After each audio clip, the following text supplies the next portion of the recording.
pledge allegiance to the flag of the United States of America and to the republic for which it stands, one nation, under God, indivisible, with liberty and justice for all.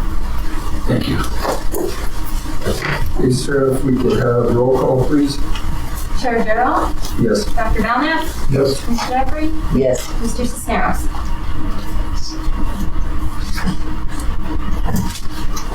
Thank you. Okay, next item, we'll have approval of the agenda. I'm not aware of any changes. Or are you aware of anything, Sarah, that we need to update? Nothing other than under item 5, we don't have any business or action items. Just for your information. Okay.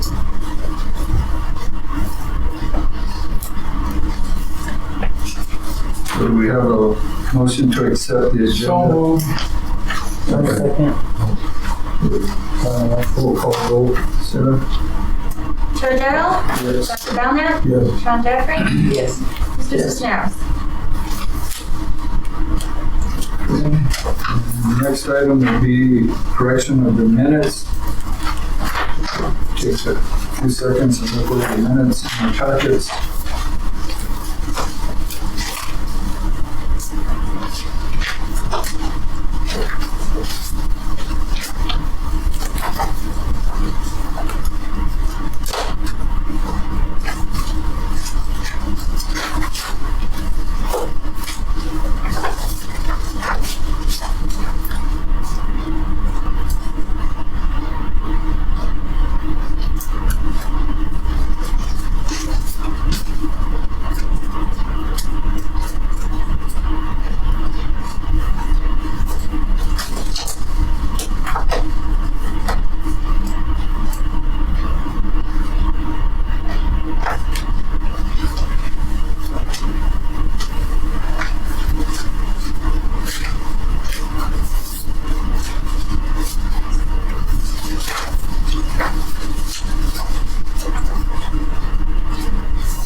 Second. Roll call vote, please. Chair Darrell? Yes. Dr. Belknap? Yes. Mr. Jeffrey? Yes. Mr. Cisneros? Yes. Okay. Next item, we'll go into executive session for purposes of limited personnel matters pursuant to section 10-15-1 H2 of the Open Meetings Act. If I could have a motion, please. So moved. I'll second. This is Steven Swanson. He's our CRNA. We approved him for 2 years. The other 5 were all new appointments. Lynn Capolucci, nurse practitioner, who is already working in the thing now. And we're happy to have her. Chad Cole, he's in telesurgery consulting, again, through the tele program with UNM. Sarah Lark, nurse practitioner. She's already has been working with underneath Dr. Lopez until she got a full nurse practitioner license, and now she's a full nurse practitioner, and will be a new appointment. And glad to have her. It's going to be 1 year. Mike Schmidt, teleneurology consulting, new appointment, will be 1 year. And Lao Wu, teleradiology, with the new group we have, and we put him through for one year as well. So 1 reappointment and 5 new appointments. Thank you, Doug.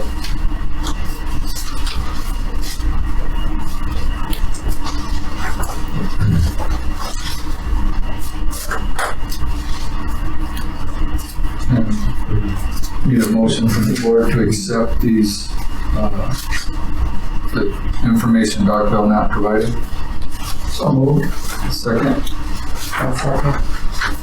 Roll call vote, please. Treasurer, Yes. Dr. Belknap, Yes. Ms. Jeffrey, Yes. Mr. Cisneros. Yes. Thank you. The next item, medical staff report.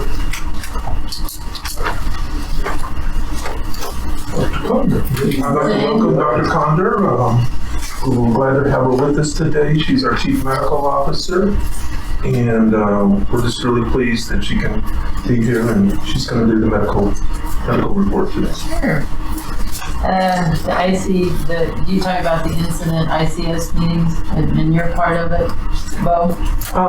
Feel free to share anything from the medical staff perspective that you would like. I appreciate that they're still going on, although we didn't do the last one. We're still trying to bob and weave and change as new CDC guidelines come out, and trying to meet those guidelines and stay safe. And I think, to our credit, everybody has stayed safe. We've had some exposures in the ER, but no staff members or EMS have contracted the virus. And of course, the nursing home is a good example of safety. I think our volumes are picking up across the board in the emergency room. The inpatient service has been busy. Dr. Christine has been very busy the last week, which is good. The OB service had a baby every day in the unit. And we're glad to have the new nurse practitioners, the advanced practice professionals, APPs, are going to be designated as in the future. And I think there's 2 quality people that will be working back in the clinic there. So I think we're always looking to improve the communication between the areas, between ER hospitalist service, ER clinics, all of the different departments within the hospital, and no major concerns on my part. Any questions? I'll just make a comment or two on, I'm glad you brought up the COVID and our incident command. It's great having medical leadership there. Dr. Belknap attends when he's in the emergency room, but Dr. Condor, as our Chief Medical Officer, tries to attend on a regular basis. And it's just really helpful to have that medical direction and leadership, because a lot of these are medical issues that we're dealing with, of course, clinical issues. The other nice thing she brings is she is a sponge for information.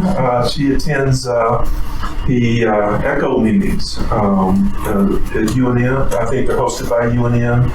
And there's a lot of best practices, leading practices shared around COVID, and it's always changing and morphing as we learn more about this virus. And so that's another thing she brings through her participation in IC and in her role as medical director. So it's just really nice having her leadership in that. And also want to point out, Cindy Johnson often joins me with those updates on treatment and studies that are being done and best practices that are being done in other hospitals. For instance, how are we going to prepare for cold and flu season if we have an increase in the number of febrile patients? Can we handle them in our ER? Do we need to set a tent up outside? Trying to stay ahead of where the facts and the research is leading us. Because we did decide after the surge passed, we had made a decision: if we do get a COVID positive patient, we will not admit them to the hospital. Not that we couldn't take care of them, but it would use a lot of resources. It would take nurses, away from taking care of other patients. It would use up our PPE. And at this point in time, probably other hospitals who have the experience and setup, they can better take care of the patients. If we have another surge in the fall or winter, then we may have to keep them and take care of them. If we are, we're equipped. I'm very proud of how our hospital made it. That ante room in the ER works so great. I mean, it really does. We had two people in one at the same time with COVID Right. last week. Wasn't it? Two people that were COVID positive. One lady came in traveling back from Alamogordo. She knew she had it and she got worse. And then the one new one from our community, when he was brought in, his diagnosis was not known, but they had two people at one time and they handled them well. And so far testing has been negative. For the staff and EMS crew that treated all of them. Another great benefit with Dr. Condor in her role has been she's our external liaison with other medical directors, so that we don't have to admit these patients and bring that virus into our hospital, into the clean environment. She's our external liaison with the medical director down at Christus St. Vincent. They're the hub hospital and the COVID hospital, and so she's built a strong bridge with him, and I know when needed, talks with him on the phone and built a good relationship there. So that's been a real plus for us too through this whole past few months dealing with COVID. Does the hospital do they keep some of their COVID patients, or do they? I don't believe they do. I've been trying to get in to talk with the CEO, but I was curious. he's been so busy I haven't been able to get in, but I don't believe they're keeping it. Yeah, and that was the purpose of kind of the hub and spoke during the surge, was that Lance Wilson at Christus St. Vincent's reached out to Taos, Espanola, us, Las Vegas, and Union County up here in the northeastern part to let them know they were prepared and they could accept our patients. And that's helped guide us before we had. And it's nice we do have the in-house testing now, so we can do a nasal swab and within 2 hours, if not sooner, get our results back for appropriate cases.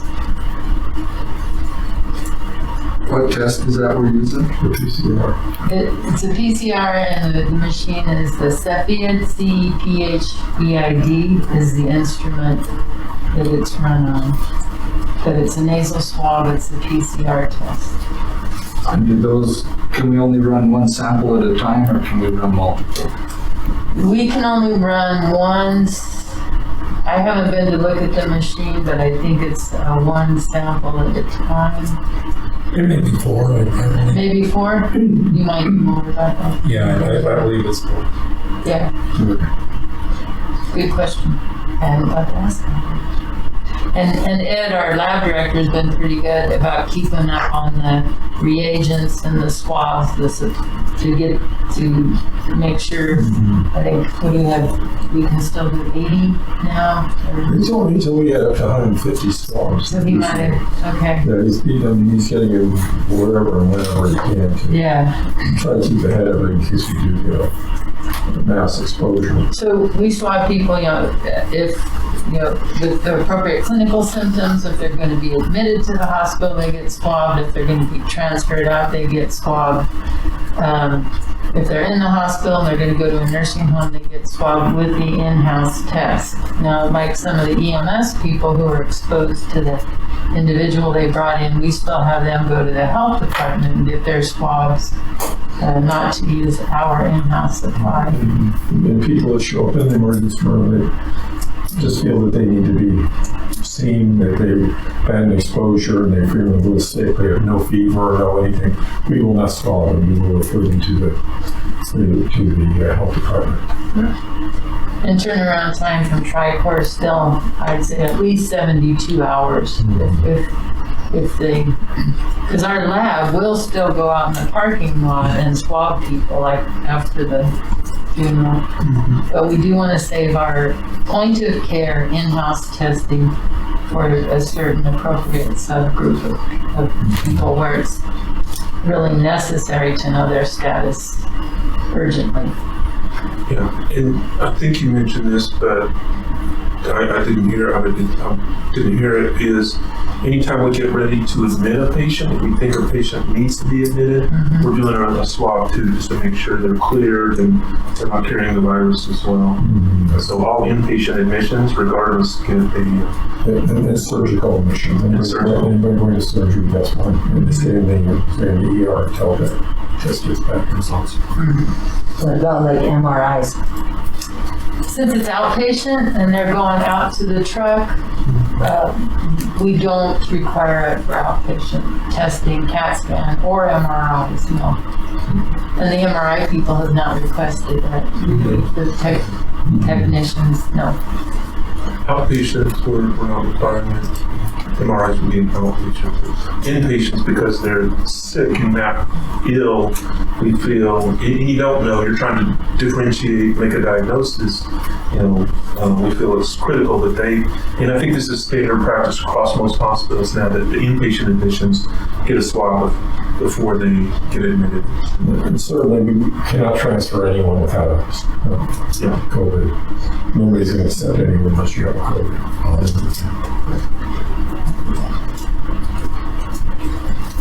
So even if somebody comes with a broken leg and we've got to send them to another hospital, we're ready to do COVID. Any other questions? I would just add one more comment. Basically, for the board's benefit, I got to sit in on a credentialing meeting. The structure and the guidance that Dr. Condor had for that team was very impressive. Gave me a sense of security that we've got the right person leading that group, and brought a lot of comfort to me. So I thank you for that. Oh, thank you for that. Because I didn't feel like Yeah, for all the I didn't feel like it was our best meeting. We were able to go back and forth. The thing that impressed me, we've seen some issues and we had a plan right away to resolve those. So Oh, good. it was a good meeting. It was great. Well, thank you for that. Okay, moving on, we will go to the manager's report, community needs survey with Rita Shiplet.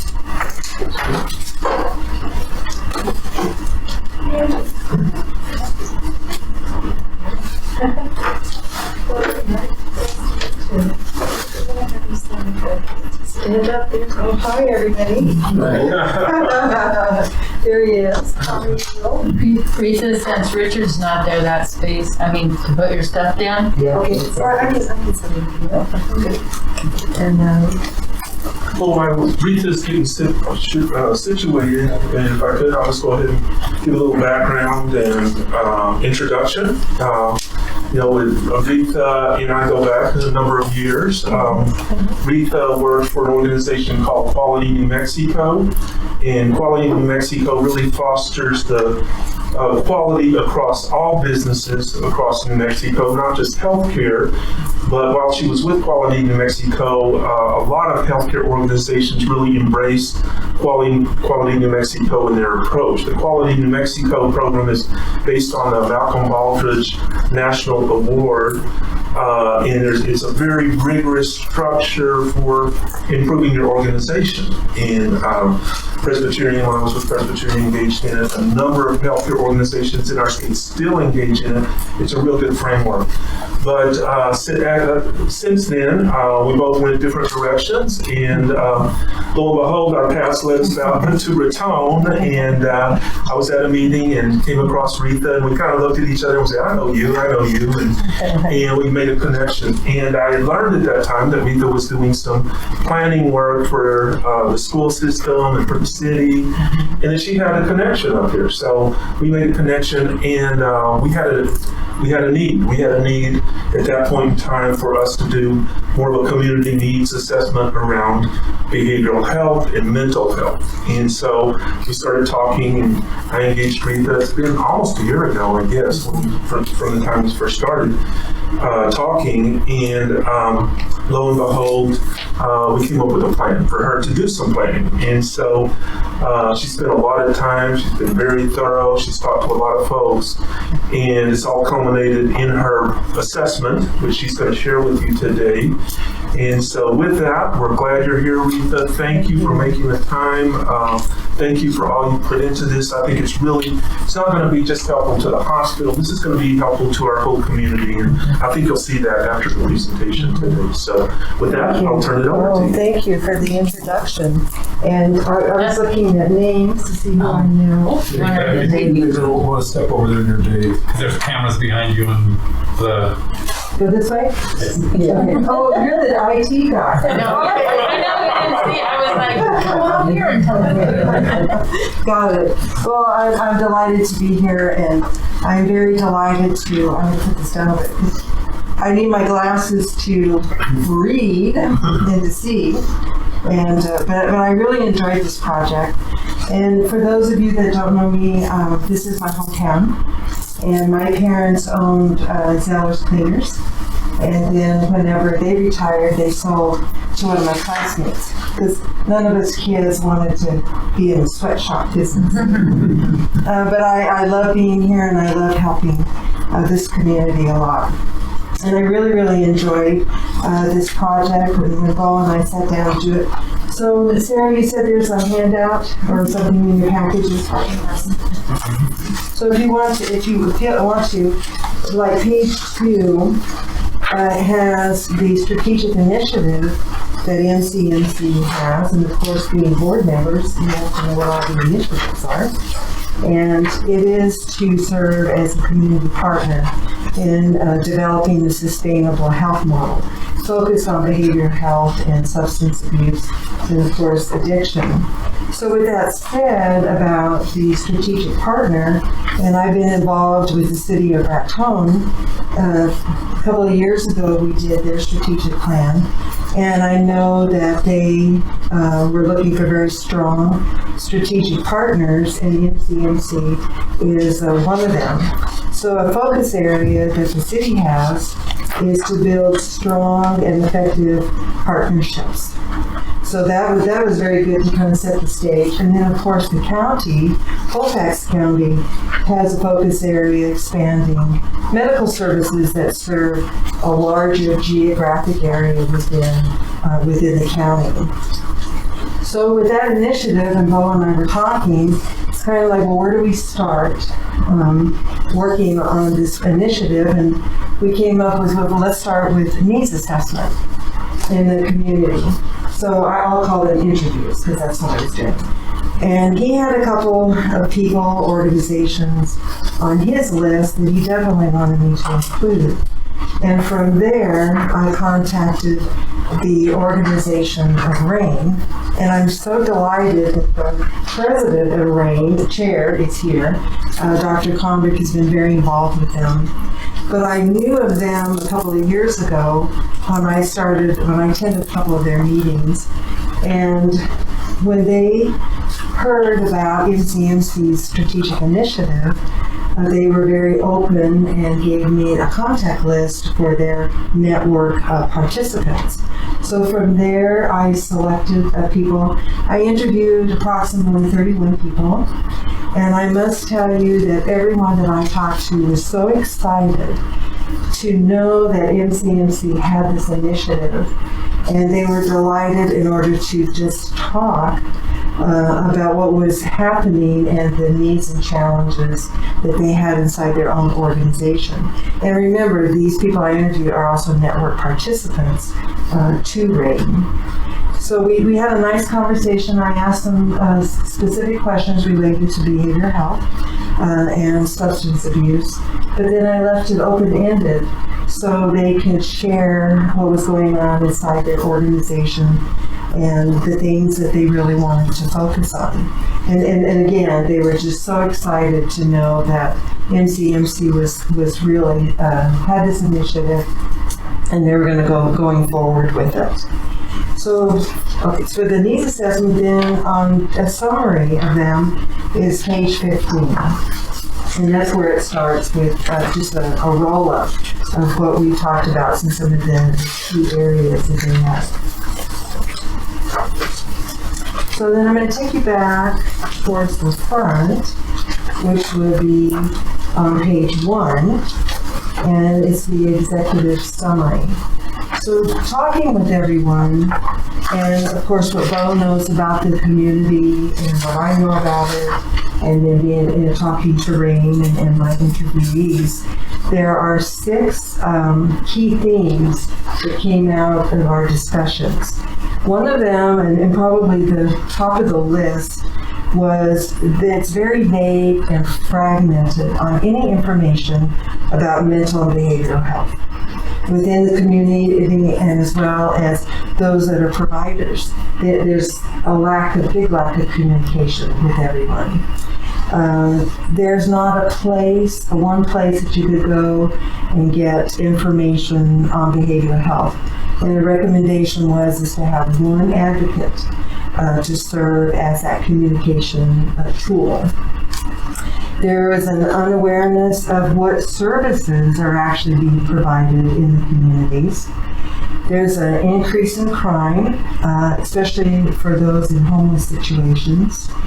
The gaps, the needs that rolled up were transportation, a community homeless shelter, transitional housing, shelter for women and children with domestic violence, educating the public, again, that was a big number one.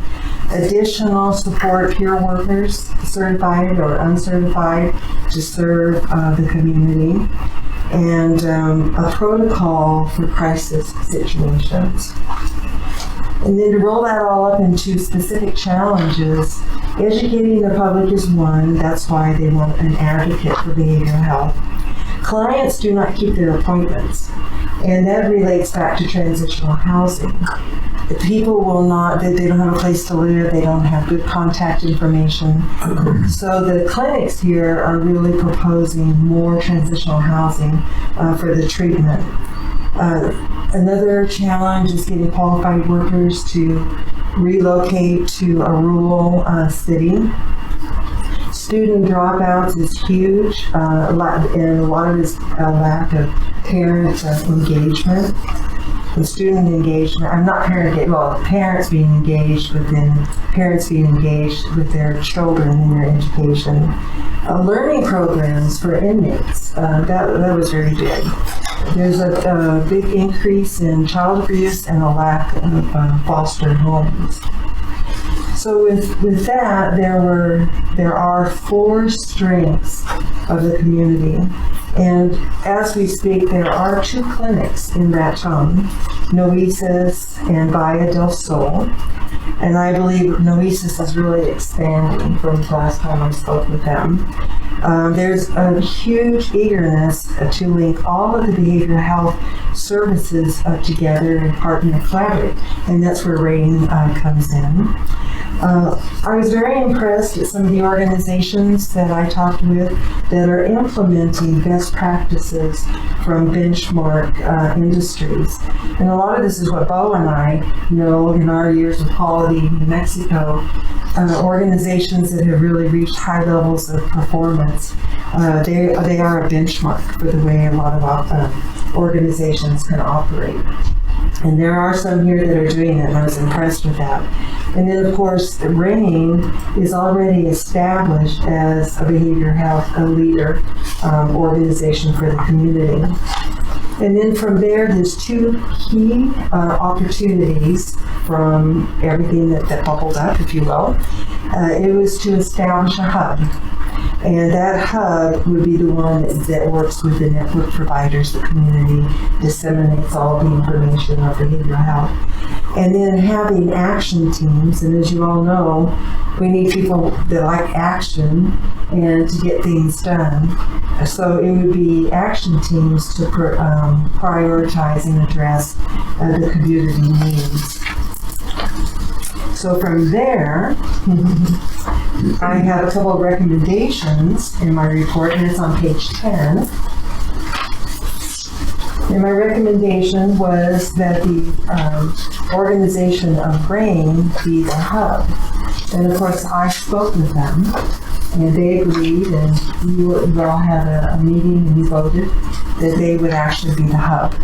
And then they would have sessions to develop its operating framework to operate as a hub. They're already operating, but they would just do some revisions around the word hub. That's If I may comment, that's Please. where you really helped us, was we were loosely organized, to say the least, and helping us focus on the things you're going to talk about and identifying the strength. That's where I think you really brought this together, if I may interrupt. Yes, well, thank you. Yes, thank you. I really enjoy working with Ray. You all are great. And then engaged, actually it's 3 strategic partners, MCMC, the city, and of course Colfax County. And then down at the bottom of page 10, MCMC definitely wants to stay engaged in this because it is your initiative after all. But the city is looking to MCMC, so is the county. So these are 3 strong strategic partners, and you would want to be sure that there are measures in place and timelines so you know what the outcomes are and is it working. So that's where you will provide a lot of input for RAIN to do that. Then on page 11 is just a picture, if you will, of what the hub would look like, and then it has my recommendations was 4 teams. And then if you go to page 12, this is an at a glance of what this would look like. So here are the 4 teams, and beside each team are just my recommendations of who would be the team members for each one, who would be the partners and collaborators for each of the teams. So, for example, Team A, Medical and Healthcare, of course, MCMC, Luisa's, Via del Sol, the peer social workers, the Blue Cross Blue Shield, the New Mexico Behavioral Health Policy Council, the Health Council, which is the LC8. And then there would be a partner. So when a team is ready to go on a task or engage some type of action, you have to have a partner and a collaborator. So the teams would come together with them, get that done, and then they go their separate ways again.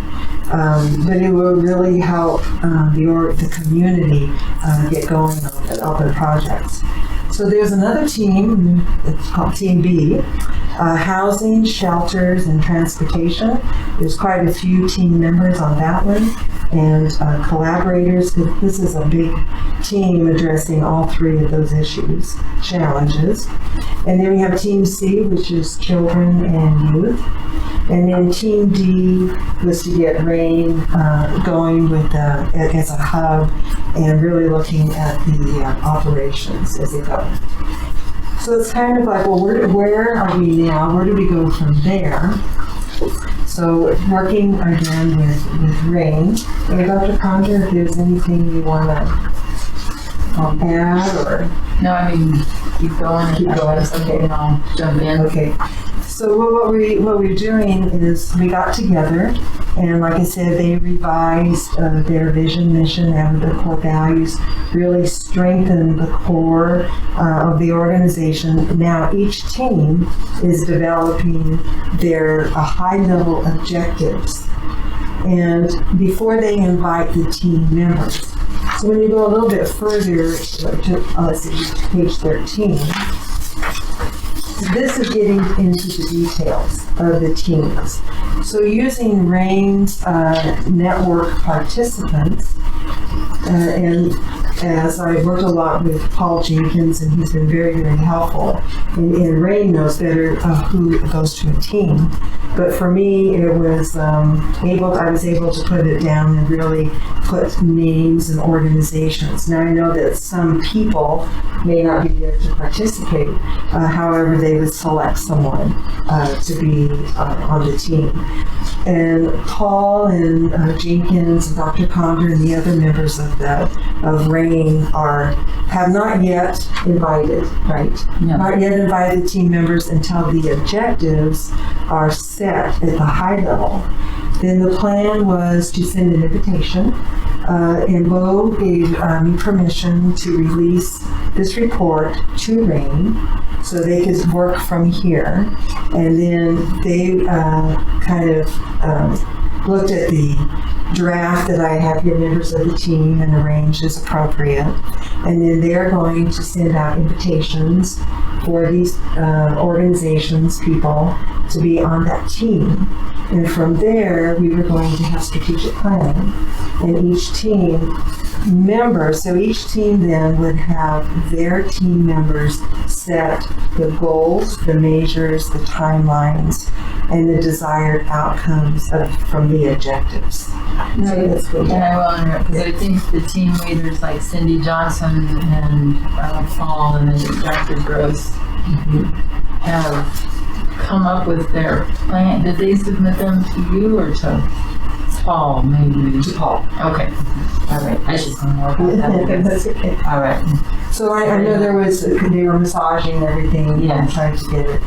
So right now, that is where Rain is at. Mhm. And they are utilizing the report and those, and the people that I interviewed are on standby, if you will, to receive my report, so that they know what's going on. And then I do believe that your team leaders are going to give them an invitation and then give them a copy of the report and establish that. And we had that little problem with that virus thing. Kind of got in the way of getting further down the road and where they want to be with the project. Good.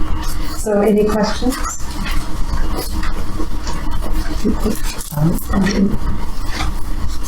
Anything else that you'd like to add, Dr. Condor?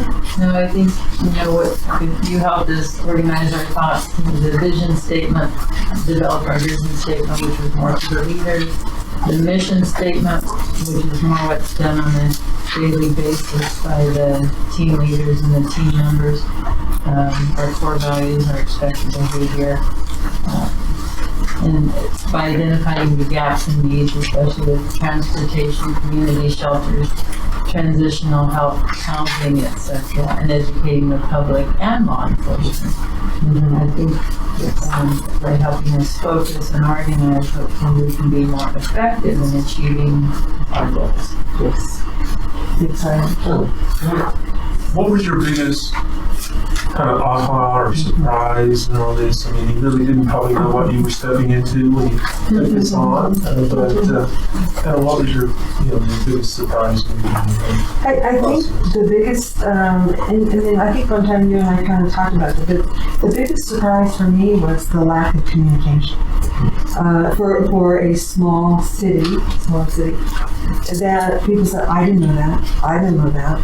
And we wish we had. And then when I shared, well, the community does have, the county does have, it was a big aha moment of that need for someone to be the communicator.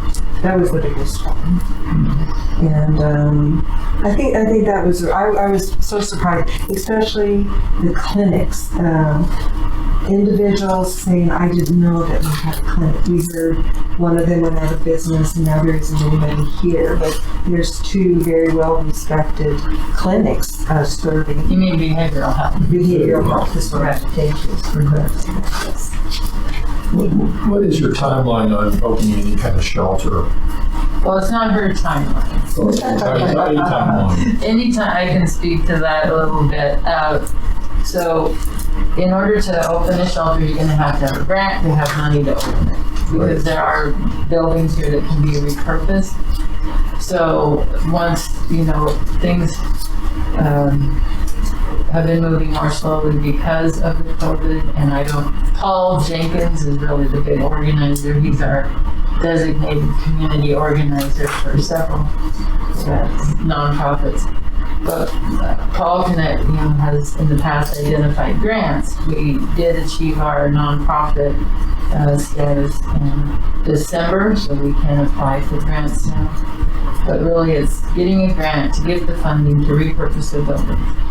As you may or may not know, there is some transitional housing now that Nueces has for people coming out of rehab or out of prison while they're helping them get counseling for their drug addiction, get their Medicaid if they don't have it, get their driver's license, and get them transitioned back into the community.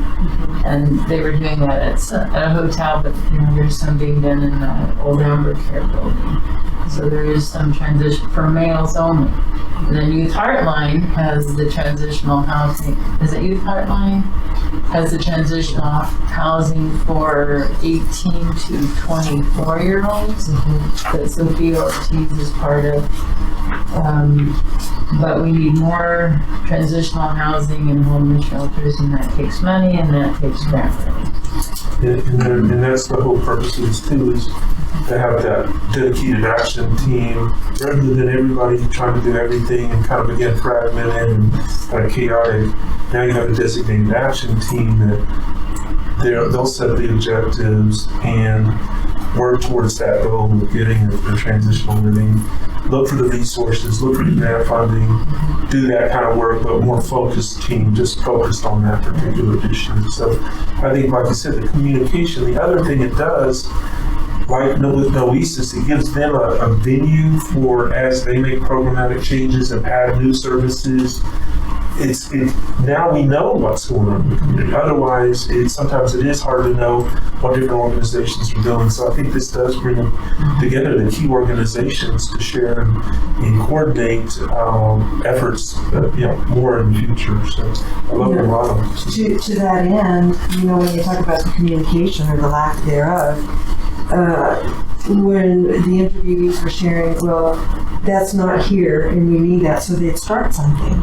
So they'd start another nonprofit to serve this, not knowing that there's another organization, nonprofit if you will, that's already doing that. So it all goes back to the communication piece, is who's doing what.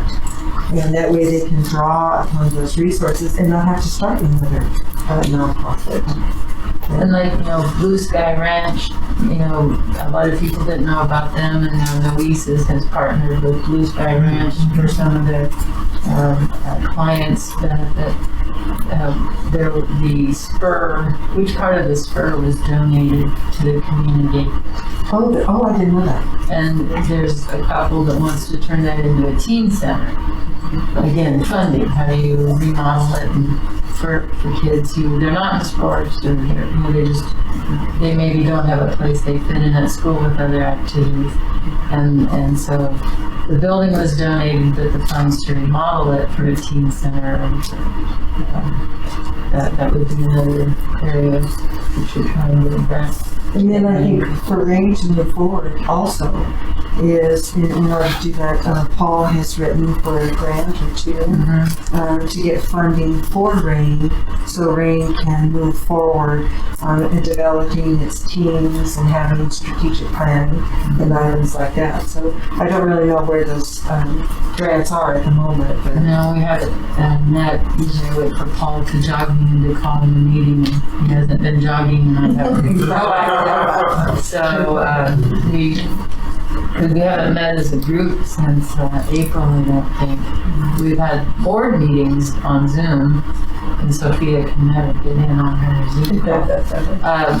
But we're due for another board meeting, and now that your report is being released, hopefully move ahead. When you asked about the community center, the city manager, Scott Berry, has not seen the report yet. So there's a lot of things need to can happen as soon as the report is released. Because then they'll know what team they have been assigned to. And I know that RAIN board is making some tweaks to invitations to who would better serve on a particular team. But once this is released to those that I interviewed, then there can be action, like right away. So the city manager would want to start a conversation with the shelter team, transportation team. And I think there already is about transportation. There's been, between county and city, there's been some, looking into different options with transportation, but nothing. So that's really the next big step to really keeping the whole community, the county off, is them being invited to be on the team, and then that they read the report. I think we wanted to bring it here first because, the board has supported this, and basically MCMC has underwritten the cost, payment for Letha's time, effort, and expertise. And so now that it's been here, I think we like the support from the board to go ahead and release it to the other entities that would benefit from this information. So I would just like to say, just a lot of good information, a lot of hard work went into this. So recently the county just finished up a housing plan, which identified everything in this county with all the towns, all the different needs, and I believe a lot of this was in there. Right now, CDBG is accepting applications up to $500,000 for economic development projects. So you could either, and there's actually a meeting September 3rd with DFA and the CDC Council. And so, and those applications are coming, as submitted is when they're considered. They're not on the deadline of the regular CDBG. So that's one avenue that's like right here now. Does Mary Lou know about that? Or the county? I would imagine Scott Berry does them. So if your action here is to get a vote to release the report to the interviewees, I would like to make that motion. Well, before we call for that, I would just like to say that the communication between the stakeholders and coming up with this module is exactly what we've needed. I think this report clears a lot of the air for a lot of the stakeholders, because when we first started into this journey, it was EMS or police would pick them up and bring them to Doc in the ER and say, here you go, and drop them off, and Doc's saying they're medically fine, we don't need them, what do we do with them? And we were getting a lot of pressure as MCMC for that issue, so I think this is excellent work, and then I would move to your motion. I need to accept it and to release it to your stakeholders. thank you. So then I will help you. Yes. And Paul. We'll get with Paul and, let them finish their motion. Yeah, so second. That's okay. She's ready to go.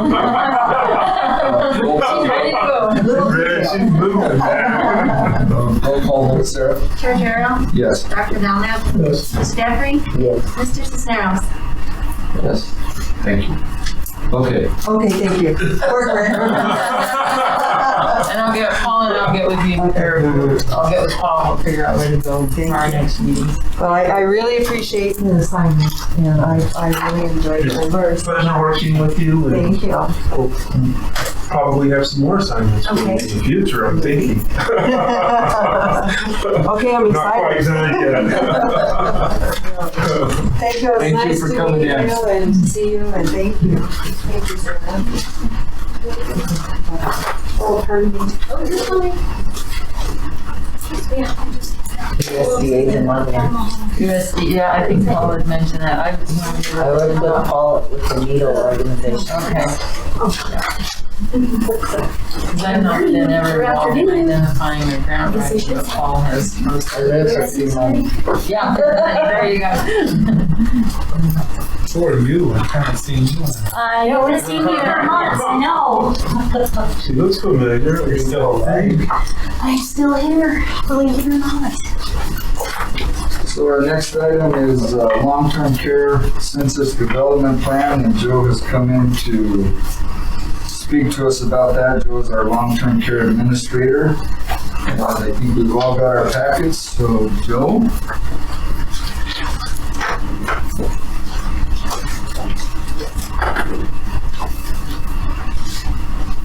Okay, so we, as a team, Bo, myself, and Charles got together and kind of started brainstorming around some different ideas that we could do for census development for long-term care.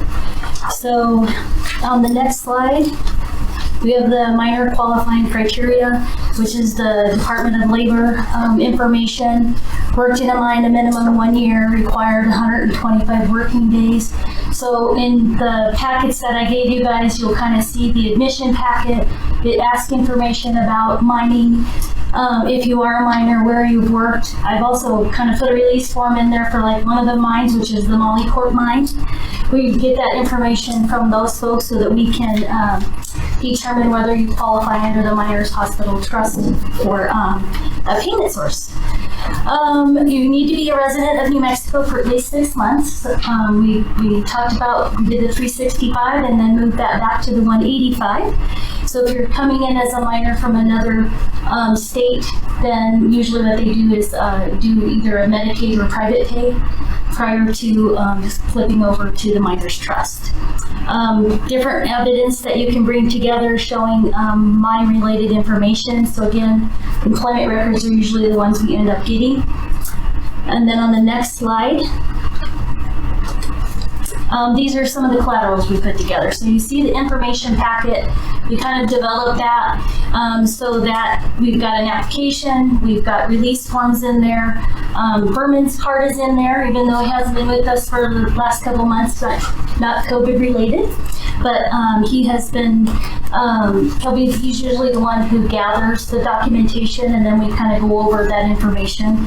It also includes release forms for medical information, so that we have a good picture of who the person is and what we need to do to take care of them.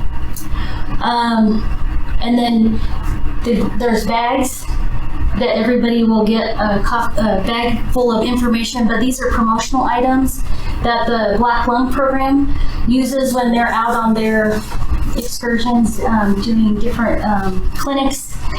In that bag, you'll see the mug, the pen, some of the information that we kind of go over. Talks about the American Miner, magnet information card, and then a satisfaction survey and some more information there.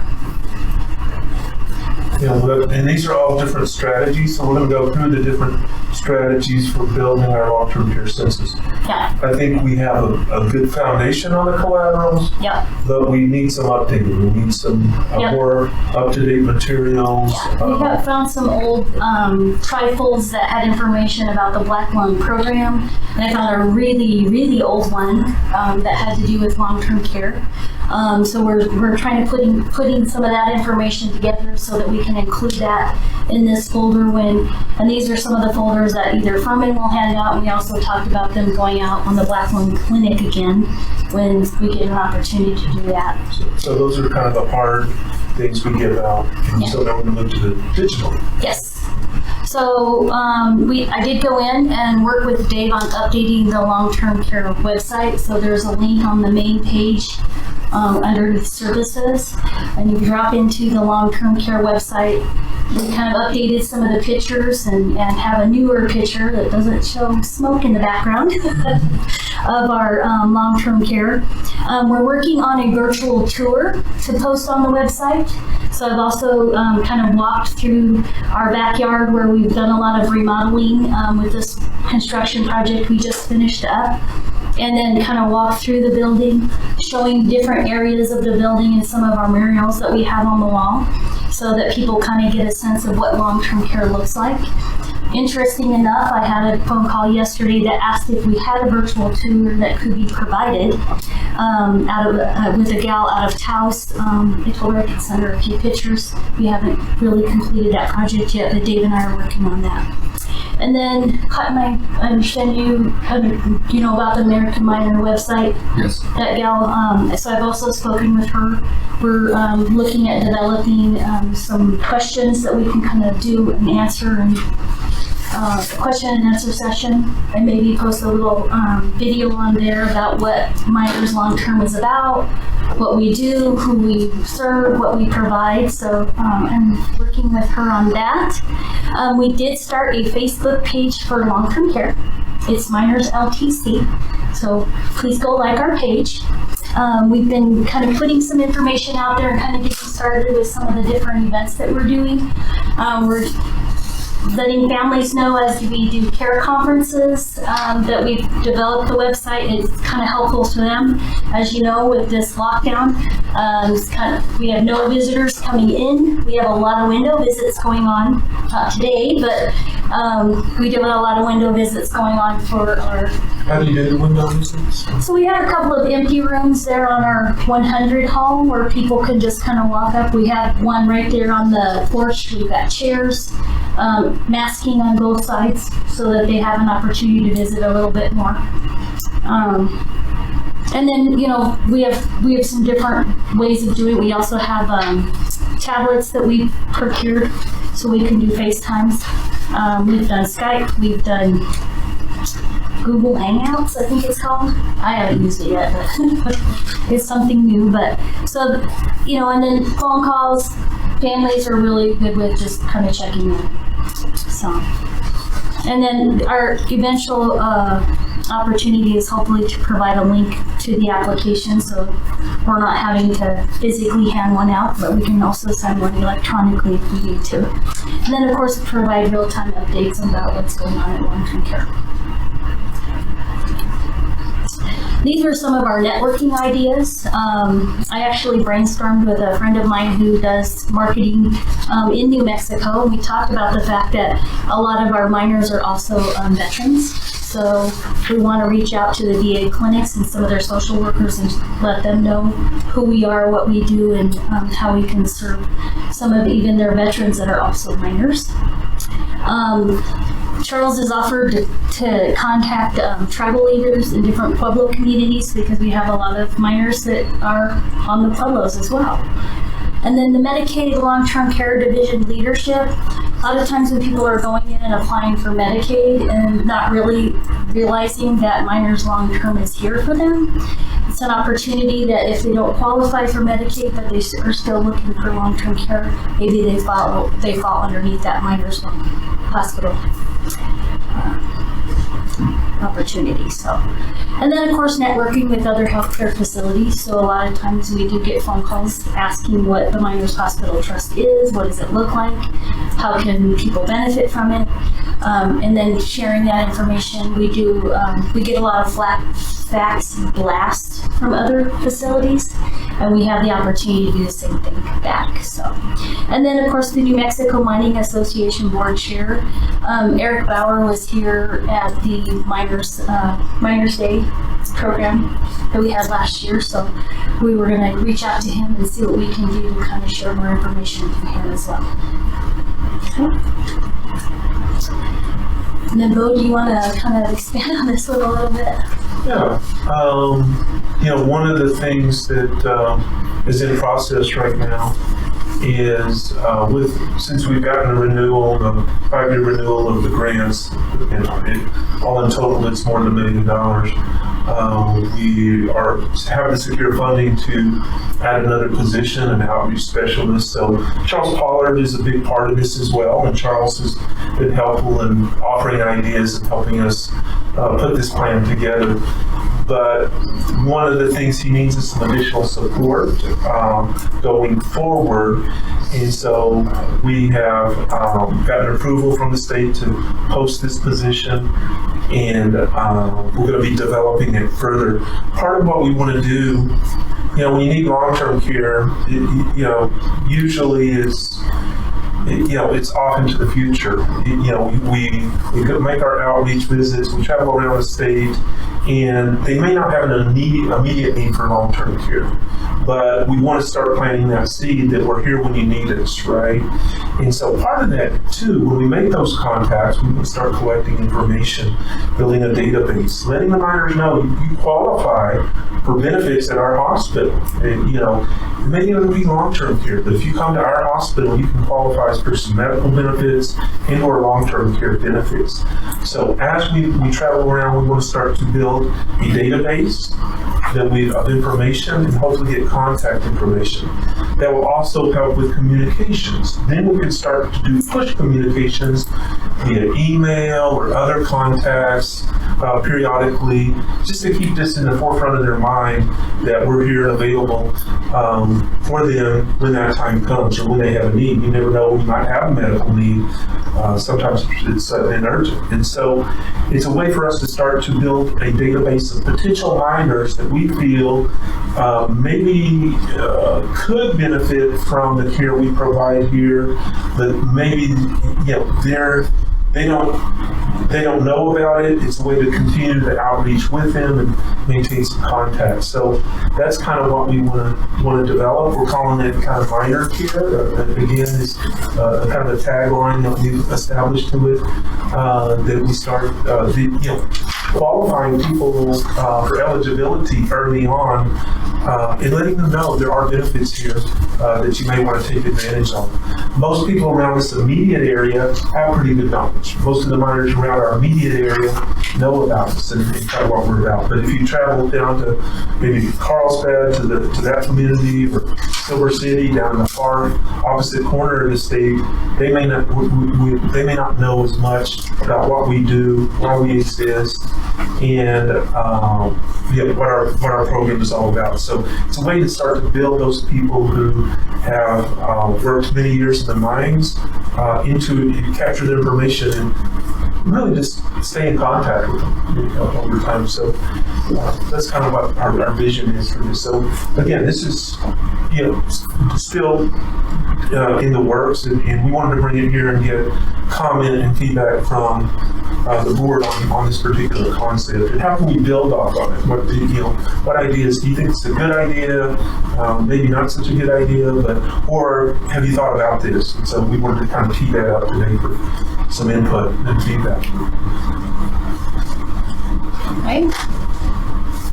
So, any thoughts on that? Or One thought on the qualifications is it's not real clear whether the 125 working days are in mines in New Mexico, or can this be interchanged with other mines outside of New Mexico?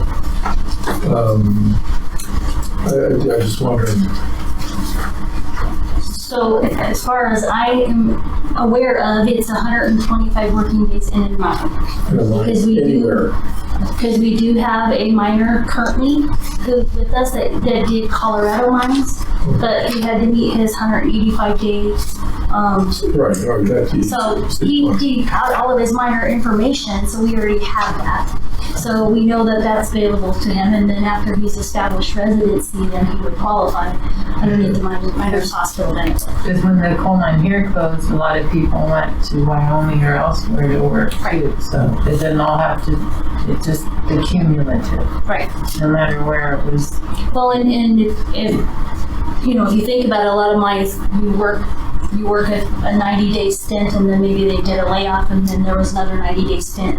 So it's the cumulative amount. Yeah, I just want to make sure that it's clear. Yeah, that's a Department of Labor actually definition. Yes. And so that's federal, and I believe our practice has always been, if you've worked in a mine and qualified under the federal definition, you qualify, but you still have to be able to obtain a residency. The 6-month residency, yes.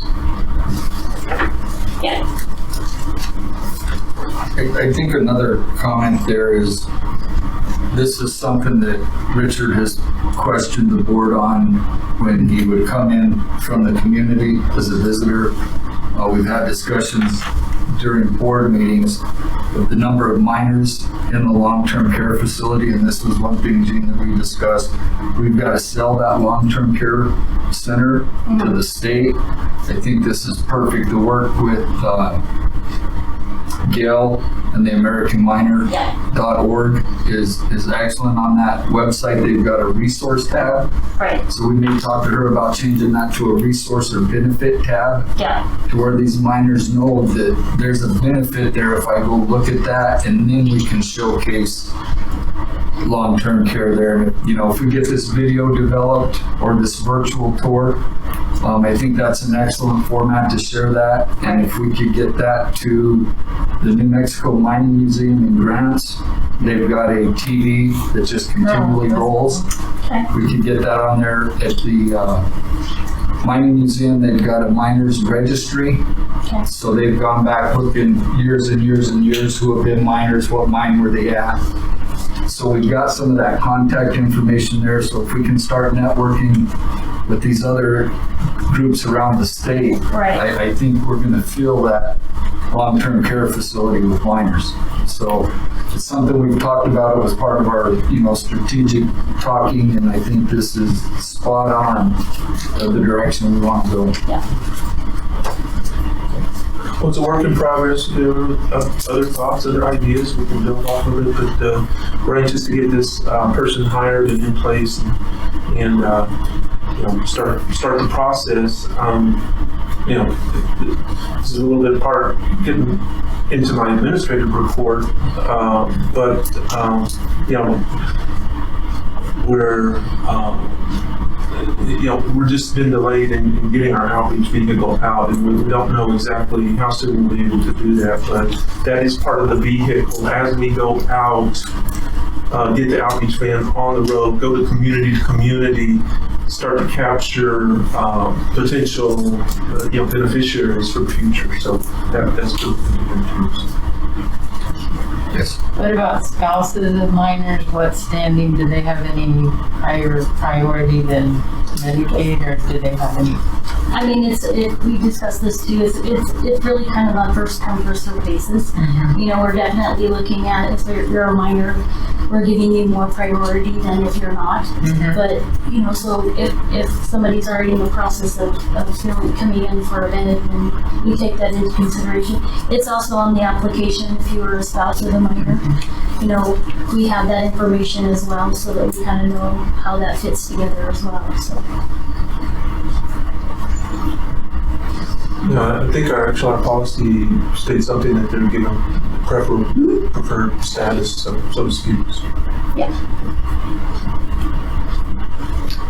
Okay. Any more questions on the database? Okay.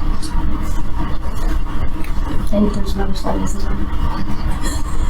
Okay. I was like, I think there's another slide. We talked about this, but anyway. So our update, is MCMC currently taking new admissions? I am taking a lot of information. I have sent out quite a few applications. Based on our lockdown status and all of the requirements that they have us under, it's becoming very difficult to state that we can take a new admission. We have one location that we can isolate people to that has its own bathroom, that we have to keep them in there for the 14 days and then test them again for COVID-19 before we let them out to the general population. We have had some of our current in-house residents needing to use that room more frequently than we planned for.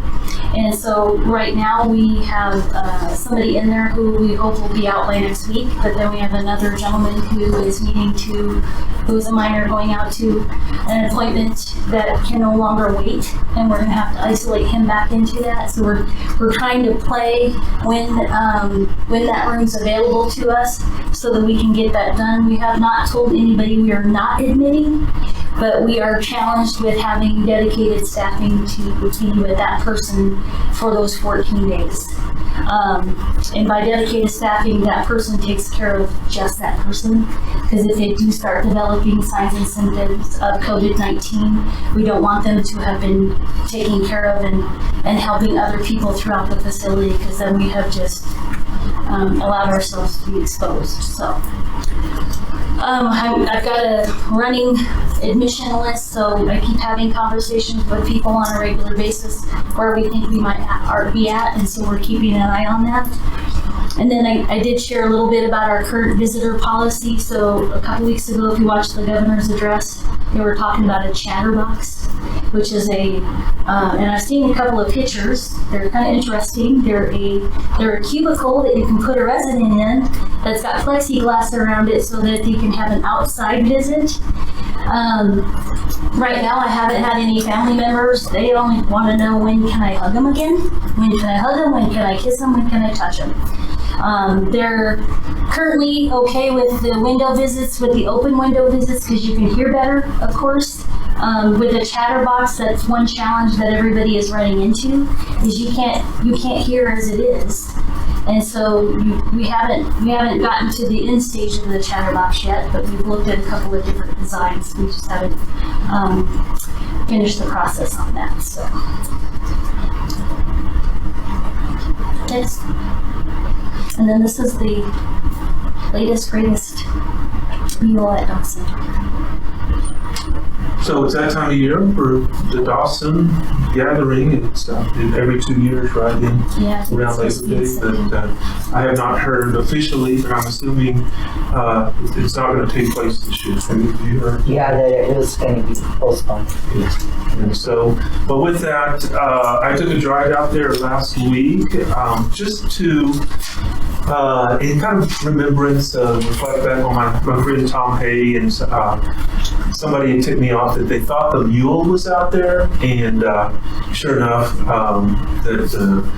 the mule, which was near and dear to Tom's heart, had been placed with a cold cart and a nice plaque. You can see the plaque there commemorating Tom and his family for their donation of the cold carts and the mules, and particularly that one at the Dawson Cemetery. So it was an enjoyable evening. I stopped at NRA2, and Tom had donated that mule, of course, and I think the Delicio family had donated the cart and the coal, and they had a nice plaque up there too. Last time I was out there, it hadn't been installed yet, but that's been installed as well. So I just thought that was a nice way to finish our presentation today, and in remembrance of all of our miners, I want to thank Jo for the great job she does over there. She really does a fantastic job. And you talk about a diligent individual with regards to public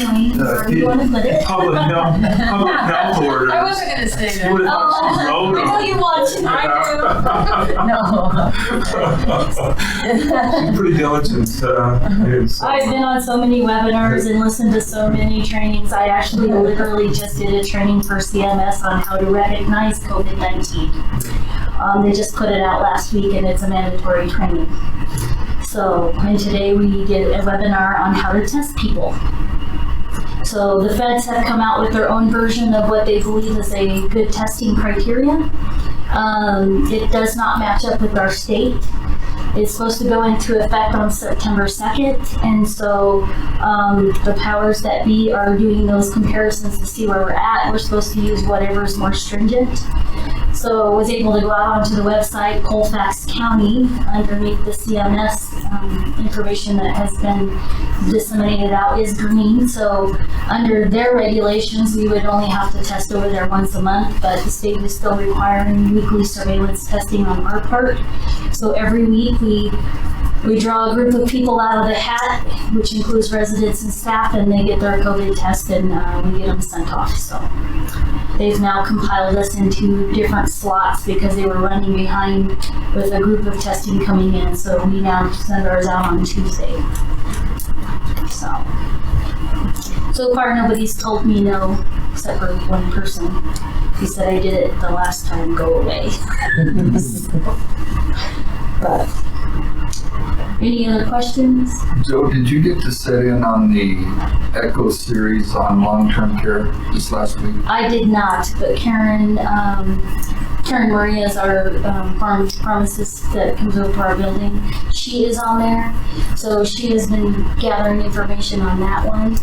I think at the time she was doing that, I was doing the CMS module training. So it's just there's so many overlapping. Right. I mean, we're kind of at a point where I only have to talk to somebody once a week now instead of almost every day. So that's good. We still do our daily surveillance testing. They had us scanning in those screening sheets daily. They're checking our ice machine, how often we're cleaning our ice machine. I do a walkthrough with the surveyor, an actual FaceTime walkthrough. I have to show him all of our supplies, including food supplies. And just he wants to walk around, see that everybody's wearing a mask. He goes down to our screening station, look to see what's going on over there. Of course, last month we did the infection prevention focused survey, and went through that actually very quickly. We had everything ready to go, and where they could just look through and go, great job. So. Cotton, you mentioned to me that you did sit on the ECHO presentation, and it was specifically on long-term care. Yes. There was one. Were there any takeaways? Yeah, the one thing that was a takeaway for me is there was a concern about residents' intake and mental health issues that the two doctors spoke about. Are we seeing any issues? We currently are not. Okay. I'm gonna knock this door because that's what I do every time I say something out loud. Our residents are enjoying what they call room service. So we also have the ability, since we have 2 dining rooms, we have one resident in each dining room if they want to choose to come out of their room and enjoy a meal away from their room. because sometimes it feels like the four walls are closing in on you. And so we do have access to Valle del Sol to send a referral if we have anybody that we think is having any concerns as far as mental health issues or just feeling really depressed. With Furman being out on his medical leave, I've actually been doing his section where we do what's called a PHQ-9, and that's asking you how your mood and behaviors are. Do you feel like you don't sleep well, you're not eating well, things like that. And so far, everybody that I've done those on, they're pretty okay. So. Except for you? No. No, my only resident over there is just one of the younger ones and more mobile. I mean, is he allowed out of his room or? Everybody is allowed out of their room. Okay. So that was one thing that we had a discussion about actually back in June. Mm-hmm. They are allowed to wander throughout the facility with some kind of face covering on if they can handle it. So we do have some that just have face aprons. And actually, Jean, you can go back and tell your wife thank you because she provided some materials when this whole thing first started, and we were able to make little face aprons for some of our oxygen wearers so they could kind of flap it out if they felt like they didn't have enough airflow going on. So they've been using those. We've got the cotton ones like what you have on, cotton. We've gotten those from Hanes. We actually went out and requested some of those. And then some of them do request to have just a regular surgical mask, so it just kind of depends. So everybody is about, he's our bingo caller. So Oh, good. he is out and about. He does his business. When we can't see him, he's usually on the phone with the planner. So, but he keeps himself pretty busy. So. Good. We started a wee bowling league this week, so. Oh, A that'd be wee good. bowling league. Like W-I-I. Yeah. We got it up and running, and we got some pretty good bowlers going this week, so we're gonna see how long it lasts. Yeah, that was something else I was impressed with that Echo is thinking outside of the box of what can we do for our residents under the COVID restrictions, and it sounds like you're. Oh, we're thinking way outside the box, I promise you. We actually have an email out to the Maxwell Fish Hatchery. I've got a tank, and I have another person at the facility that has a tank. We're going to see if we can have a fishing expedition in the backyard. How about that? But we need some fish. So, we got it ready to go. Lonnie, you can't eat. I'm going fishing this weekend. You want me to? Would you say to keep You want on? to trout or? So we're this week we're celebrating State Fair Week because this is traditionally when it starts getting started. So we kind of had some different snacks that you can get from some of the vendors, and our activities folks have done some crazy dress ups. So anything that we can do to make them laugh and enjoy themselves, we're in. How did the car show go? The car show was amazing. So we actually had made one phone call to ask if we could have somebody help us put together a drive-by car show, and it kind of blossomed from there and got out of our hands. And so we had fire trucks, we had motorcycles, we had all kinds of different cars, we had families driving by. So I was able to record that and post it on our Facebook, but we had 14 of the 18 residents on the porch. They were all out there waving and having a good time. So. We did a motorcycle drive-by show 2 weeks prior to that. Had quite a few people out there as well. So. Nobody's outside today though. That's good. I know. I was just like, don't open the door. So. Anything else for Joe? Nope. Okay. Great, thank you, Joe. No Excellent problem. work. And like I said, we'll start doing more collaboration. I think once we get those little medias, especially the virtual tour, I think that'll be helpful to start sharing wherever we can. That helps people really kind of take a look at what to expect. Thank you. Thank you.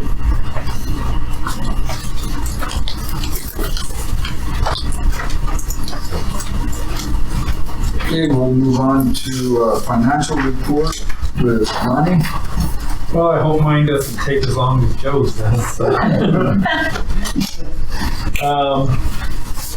Okay, looking at the first page of the report, our cash on hand is at 10.8 million, down from 11.2 million. So we're down almost $300,000 from last month, which equates to about 4 days or so of days cash on hand.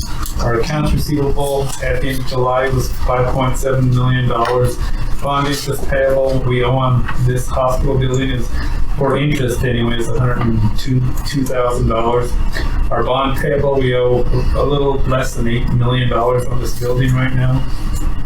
And our accounts payable at the end of July was at right around $430,000, which is pretty normal.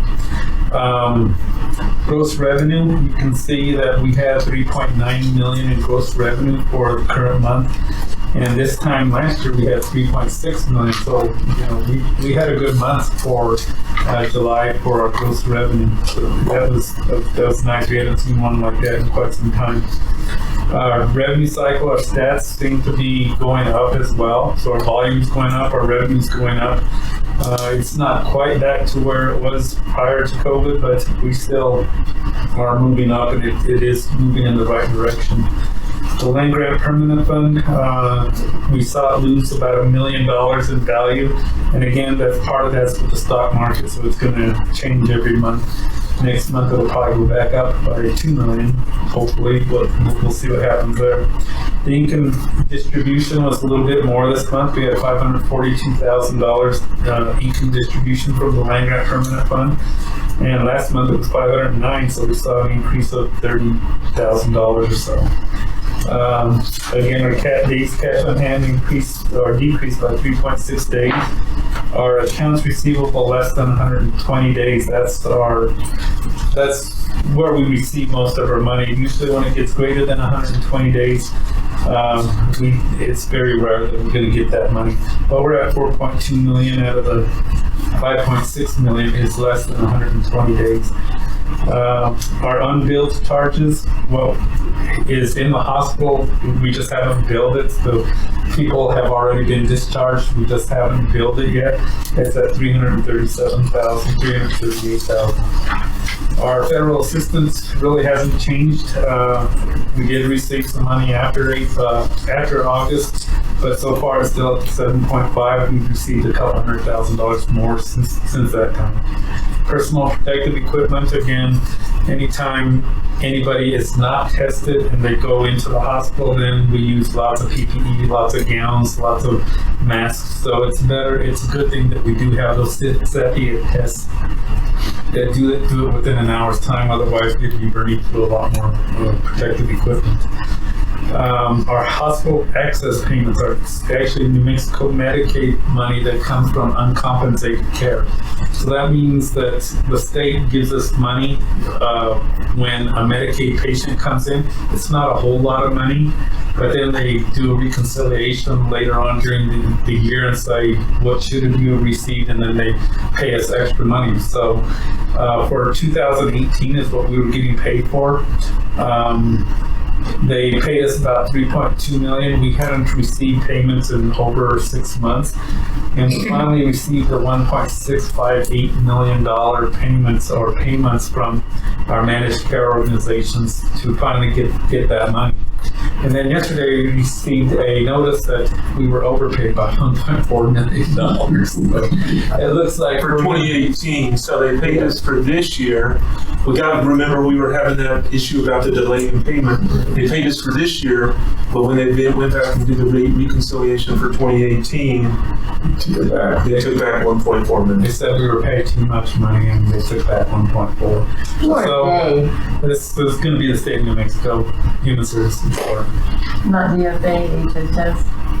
No, this is state of New Mexico. It's the Medicaid program, and these are all supplemental Medicaid payments. So it's through HSD and services to them. So we still netted 250. So capital outlay, the big items that we purchased this year so far is the Omnicell. It hasn't arrived yet. It looks like it's going to be put in service probably sometime beginning of October. We are working with Baxter for our 30 IV pumps, and we imagine that's going to be coming in time September or early October as well. The Outreach mobile unit, we're trying to get the radiology equipment. The van is ready. We're just trying to get the radiology equipment in it. And that we're talking about early October probably on that one as well. The glide scopes, we ordered those and we expect those to be in shortly as well. You get two? How many? We got two. I'm not sure if Sean or Gina know what a gyroscope is. Would you like to know what a gyroscope is? Would one of our clinicians explain what a gyroscope is? It's an adjunct when you're intubating somebody, i.e. putting a tube down into their trachea to breathe for them to put them on a ventilator. Often due to various other, you can have very difficult innovations, some due to obesity, just some due to people are obese, some people have very short necks and they're just impossible. What this does is you have it, everything's clear, it's got a TV camera on the end of it.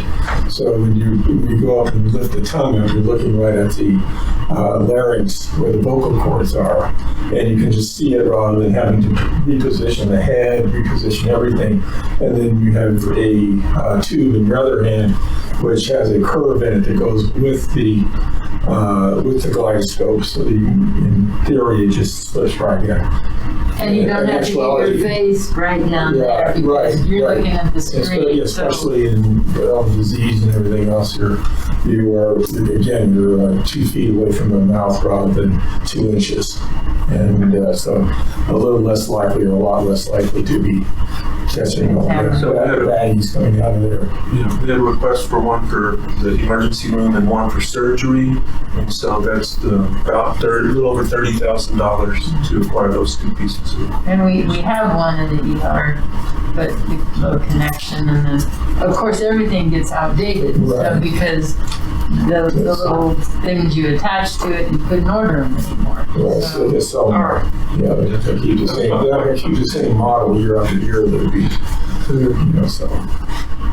So anyway, you can see that we spent about 770, or we have earmarked about 770,000.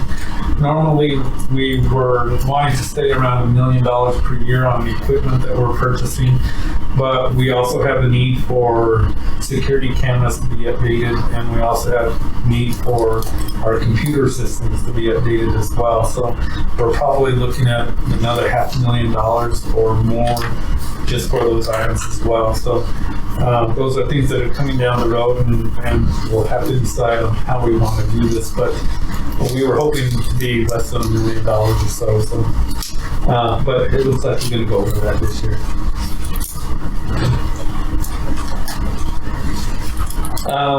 The next page is going to be our combined statement of net position or balance sheet, basically what we all know it as in the accounting industry. But if you look at this one again, it has our cash and our accounts receivable inventory, and our current assets are about $14.3 million. We have another $1 million in International Bank that is held in escrow with the Colfax County.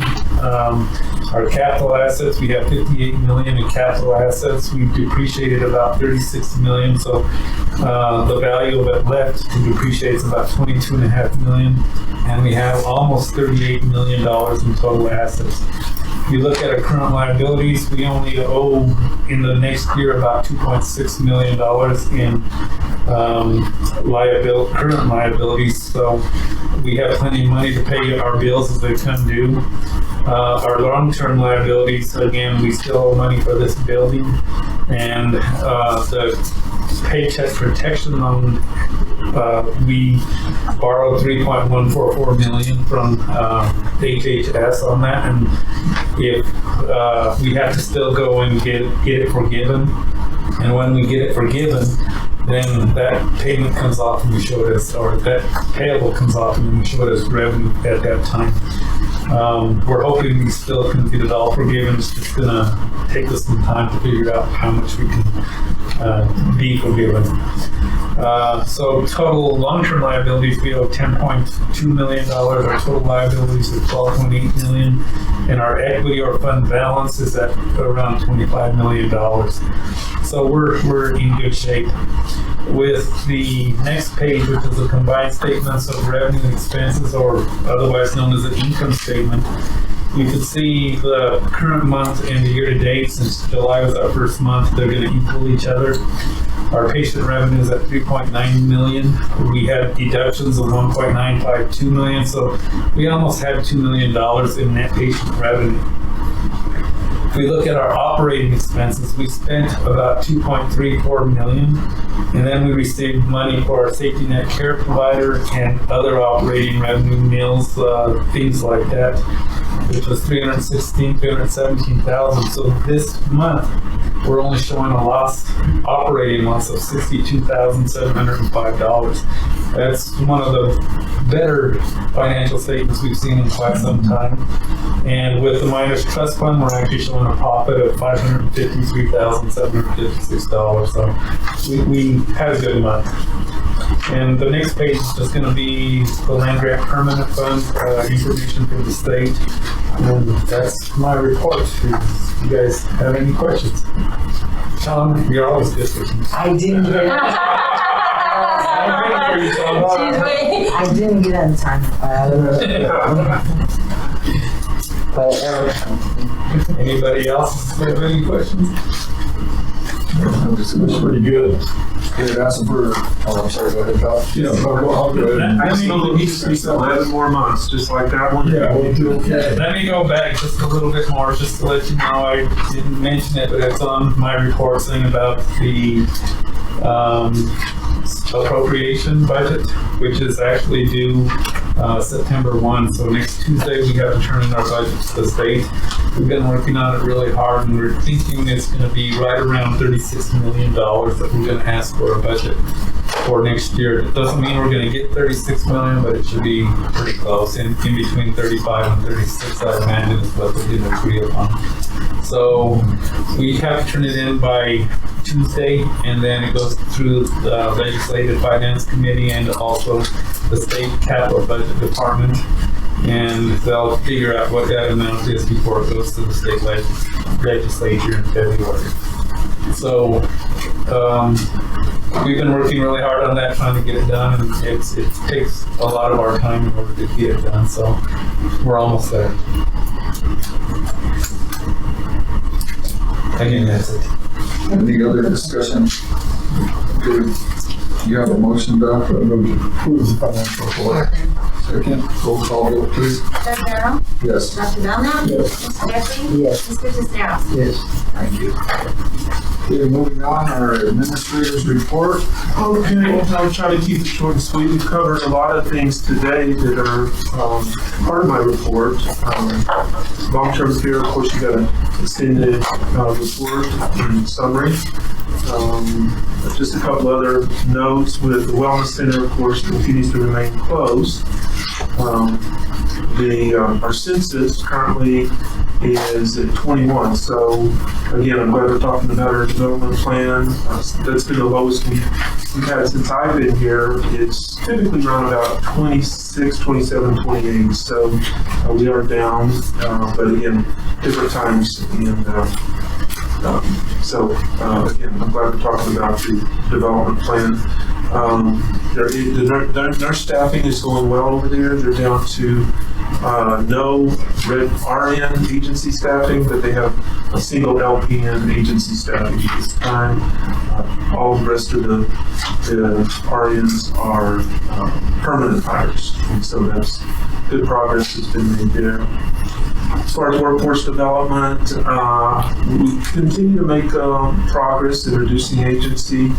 Right now we're at 16 RNs, 6 in the emergency room, 4 in the med surge, 5 in OB, and 9 in long-term care for RNs. That's 1 less than the prior month. We started the year at 20, so again, we're continuing to see the number decline, and we want to continue on that path. Radiology, they had 2 agency last month, and we have a permanent hire, so they've reduced down to one agency in the radiology department. Oh, may I ask, who's the permanent hire? Kevin? Yes. Kevin, okay. Other recruitment efforts, again, we have Dr. Douglas Smith. He's here. He's been in to visit with us. He's ready to get started just after Labor Day.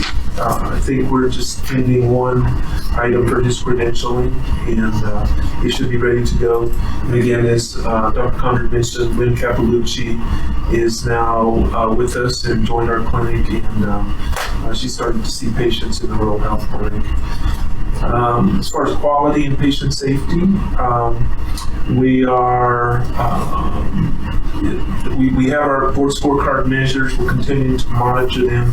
We kind of have just started looking at them on a quarterly basis because in some things we get such small returns or such small numbers that they vary a lot from month to month. So we're going to bring back our quality report for the third quarter. That'll be July, August, and September. At the next board meeting, hopefully we'll have that data by then, and that'll incorporate, of course, our patient safety surveys and results from the patient safety surveys. So just a little preview of what's to come next month on quality and patient safety. I think Lonnie covered all of the facilities and construction items. To the big projects and that we have in front of us. One of them he mentioned is the Omnicell, the automated pharmacy administration system. And I really credit Lonnie and Cindy Johnson. She was really instrumental in this. We had anticipated the cost to be about $500,000. I don't know if you recall that, to replace the system, but through some negotiating and dickering and competitive pricing, looking at the cost of a competitive system, lo and behold, Omnicell came back and we got the price down to about just over $330,000. So substantial savings there. So That was all Cindy. Cindy did that. Cindy did that. Okay, well, okay, good. But again, just great work on that. So, and the other thing that I think we had mentioned previously, but it's a project that we're kicking off on Monday, is medication infusion pumps. We have, these are the pumps that used to administer fluids and pharmaceuticals at the bedside and on the units and in the ER and in OR. Our old medication infusion pumps were kind of end of life again and needed upgrading, and the new ones that are covered have all the bells and whistles. You're able to upgrade the formulary in the little automated control system via Wi-Fi, so you don't have to manually keep going around and updating the formulary. It's pretty slick. But the manufacturer is doing a kickoff meeting on Monday, and we'll start to train staff and get those implemented throughout the hospitals as well. There's 30 pumps, and they were just over $3,000 a pump. So we're replacing all of our medication infusion pumps. And these are non-plug-in. Basically, that's one of the big problems we always have, because people tripping over things, being pulled out, and all They'll that. still be plugged in. It's just that you can't unplug them at any time. They'll have a battery on them. So He said that would last a lot longer and be a lot simpler than what we have. right. So moving along, we talked about the emergency preparedness, COVID, incident command, and that continues to go well. Outreach, again, is still kind of on hold. We still have our clinics on a monthly basis with Dr. Sue. They're virtual, and the August clinic had 5 patients that were seen by Dr. Sue via virtual means. And I think Lonnie had mentioned the new outreach van is ordered. They're in the process of installing medical equipment, and we're expecting it to be here in October. we'd hope to try to get it on the road in October, but at this point in time, we're thinking it probably won't be until 2021. We'll probably try to do the outreach clinic, maybe the one that's done here locally in December each year. We'll try to host that. We'll have to see what the situation is as we get closer. So that's kind of the lay of the land for outreach. Other than that, I think again our biggest challenges and risks right now are we're not done with the global pandemic. We still can't let our guard down with COVID, even though the state and organizations are starting to lift restrictions a little bit. I think we've got to really pay close attention, especially if they're going to reopen classrooms. We just have to be diligent and make sure we continue our safe practices and pay attention to that. And that will continue to challenge us, of course, until it goes away and until there's a vaccine and the virus is eradicated. So that's still a big challenge and risk for us. Recruitment, we're in good shape, but we still need at least one more family practice peds physician. And those are hard to come by. We had a couple of interviews for what's called J1 positions. The J1 is an immigration status that helps you qualify and seek permanent residency through the J1s. And we had two, but unfortunately one signed an agreement with another organization, and the other one has decided to wait for whatever reason. He's got a short window. The window for the J1 in our state ends September 1st. And in other states, the latest is October. So we thought it was a great opportunity for this young man, but for whatever reason, he has declined our offer. So we'll go back to the drawing board and continue to look for another provider to do family practice in peds. And of course, RNs, we're continuing to recruit, advertise, promote, train, develop all the RNs we possibly can. And I think the other big challenge for us going forward is within our medical staff. We're looking at how do we transform our bylaws. We engaged a premier consulting group, the Greeley Company, Dr. Mary Hoppa, who's very experienced in this, to take a look at our medical staff bylaws, do an assessment, and come back with what she thinks we need to address and probably change with our medical staff bylaws going forward. So we executed that contract. We had the kickoff meeting with her this past Monday. It'll probably be another 2 to 4 weeks before we get that information back. And it'll go to the medical staff first, and this is something that Dr. Condor's championing is in her role.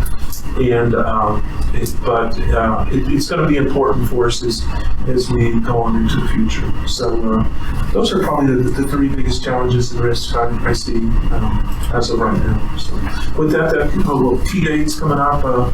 Again, this meeting was pushed back a week, so the next meeting's going to come pretty quickly. That'll be Friday, September 18th. And then the only other noted meeting is the National Rural Health Association Critical Access Conference. We were actually due to go this year and receive our top 20 Critical Access Hospital Award, but unfortunately it's going to be virtual, so doesn't have quite the same feel about it. So we probably will participate in the meeting, but that's coming up towards the end of September as well. So that concludes my report, and I stand for any questions. Well, I'm sure that Charles has looked at it, but we might just follow up on the new outreach unit, making sure that unit is NIOSH approved as a test facility. So we don't have to wait for that. Okay. I believe that's what they were looking at something else. It's good, then we'll check it and just verify that. And then the only other thing I had, it's still a little bit out there, but our Miners Day, have we looked at doing that virtual or put any thoughts to that? We really haven't started to come together to prepare. I think, like you, I've been thinking about what would we do. I'm glad you bring that up. Obviously, we're not going to be able to have a gathering the way we have the last 2 years, but I think we should start thinking about some type of virtual event and doing some planning around that. So that'll come early December. So we have a little time, but it's going to come fast. So we need to start planning. So why don't we make that part of my follow-up report for the next board meeting? And we can talk about that more. Okay, ladies. Yeah, no, that'd be great. I would love to get some input and feedback around those. Are all of our construction projects complete now? Yes. There are minor things that are going on, like getting new filters and stuff, and we're having trouble with filters stuff like that, but all major projects are completed. Is the HVAC all, seems good in here today. We ordered compressors. It's just going to take a good 10 weeks or so. So above our HVAC units, above the med-surg rooms, the pharmacy, it's mostly going to be above the med-surg. 3 of the 4 compressors have gone out, and we're having them ordered. But it's going to take a truck with a crane and everything coming in. It's going to take some time to get them in. I believe the units come from China, so it's going to take some time for us to get them. Hopefully it cools down here soon, and it's not going to be that big of an issue. We just hope the fourth one continues working, and so far so good. So, have you got your funds released to have that building go down, or what's the status on that? We're not doing it now, or? We do have $500,000 approved from the Miners Trust Fund to be spent on that. It's just we need to be careful on how much money we spend doing these types of projects every year, because if we spend too much money, it eats into the money we have in cash on hand. So that one may be pushed back another year before we do anything with it. Like I said, we won't really only want to spend around $1 million or so per year, and we're already pushing that limit. So doing the hospital, not bringing the whole hospital down, probably isn't that big. Okay, so is your funding the capital projects like doing the Omnicell and all this other, is this part of your minor money, and that project would have been capital outlay through the state, or are they all one? Okay, what happens with it is the $11 million that we're showing in our bank account right now. The Miners Trust Fund, we have to go to the legislature to ask to be able to spend money to do capital outlay. So they give us the authority to do it, but we have to have the money in our bank account in order to do it. And they give us 4 years to actually spend the money on the projects that we have authorized.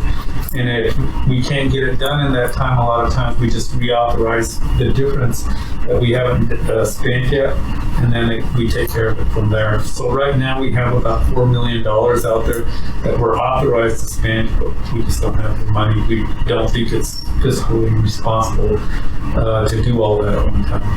So your money's not coming from bonds or from the general fund in the state, it's coming from the money? Right, it's coming from money that we have in our bank account right now. Okay, I thought it was allocated separate. No, it's all part of our Miners Trust Fund. Any other questions? Okay, thank you both. Next item, executive session for the purpose of strategic planning pursuant to section 10-15-1H9 of the Open Meetings Act, and for purpose of limited personnel matters pursuant to section 10-15-1H2 of the Open Meetings Act. I'd ask for a motion to go into executive session. Second? Second. Roll call vote, please. Chair Darrell? Yes. Dr. Belknap? Yep.